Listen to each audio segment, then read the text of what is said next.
Grace to you and peace from God who is, who was, and who is to come. Amen.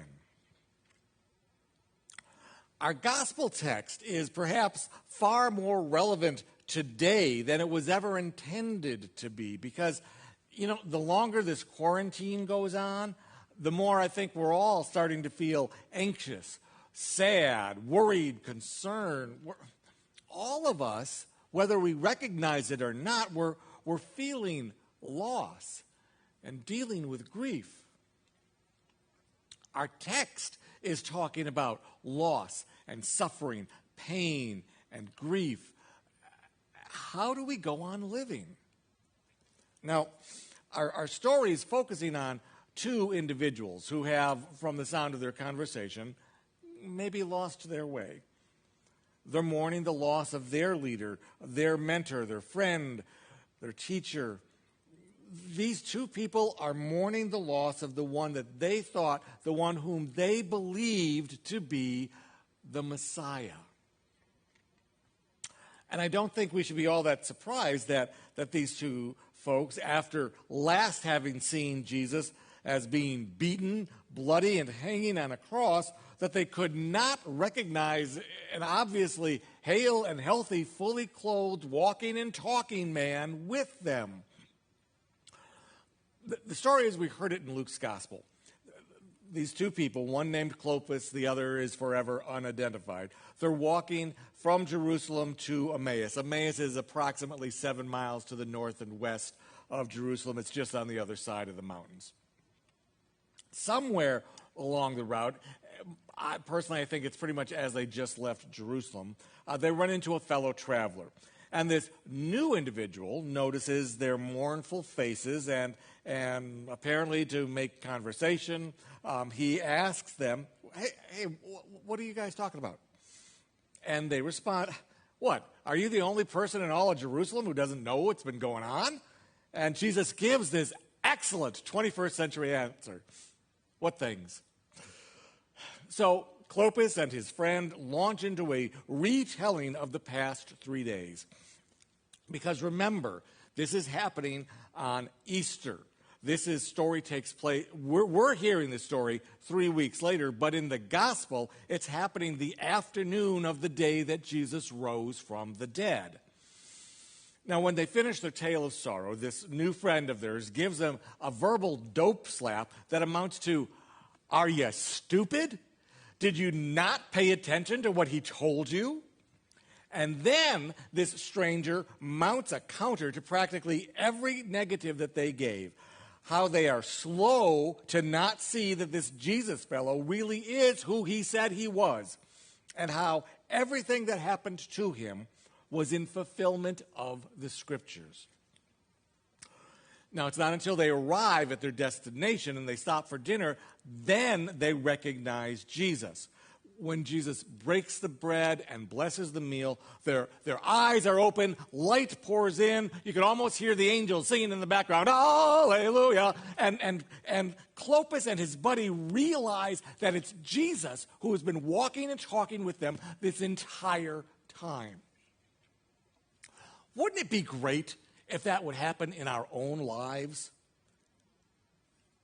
Because when we're in mourning, when we are in grief, we want, we need, we desperately desire for that hurt and that emptiness, that aching, open, festering wound of our grief to be gone, vanished in a snap of the fingers, in a blink of an eye.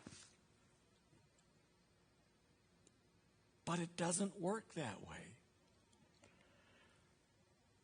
We have to work through our grief. We have to live through our pain. We need to wait for the planet to rotate enough times before we feel like we even have the energy, the ability to get out of bed or talk to another human being, or eat, or sleep, or think. or anything. Because that's how grief works. It sucks the ever-living life right out of us. And so sometimes, in order not to get bogged down by being grief-stricken, instead, we get angry. We look for someone else to blame because it's got to be somebody's fault that I feel this way. It's certainly not my fault. But I think that that's exactly what we need to remember in this story of these two disciples on their way to Emmaus. Everything that they had, everything that they knew had gone up in flames, had there on the cross, their entire world, their hopes, their dreams, their desires died less than 72 hours ago. And then they run into some yahoo, some uninformed stranger who has no clue whatsoever about why their world has come crashing down. And what does he do? He's got the gall to call them foolish and slow. Now, I got to tell you, in the midst of my own grief, if someone had the audacity to call me foolish or slow, there stands a very good chance that I would have ripped them a new one, and I know that that would not have been helpful to anyone.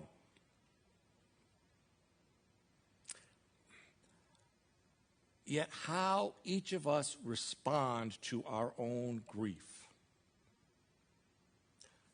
how we respond to this time of quarantine, how we deal with the losses in our own lives. It speaks volumes. It speaks to how we live with others. It speaks to how we witness our faith by our actions and our words. Grief makes us want to strike out. Yet our faith calls us to remember that God knows what loss is like. Jesus died. God, the Father, suffered the loss of the Son.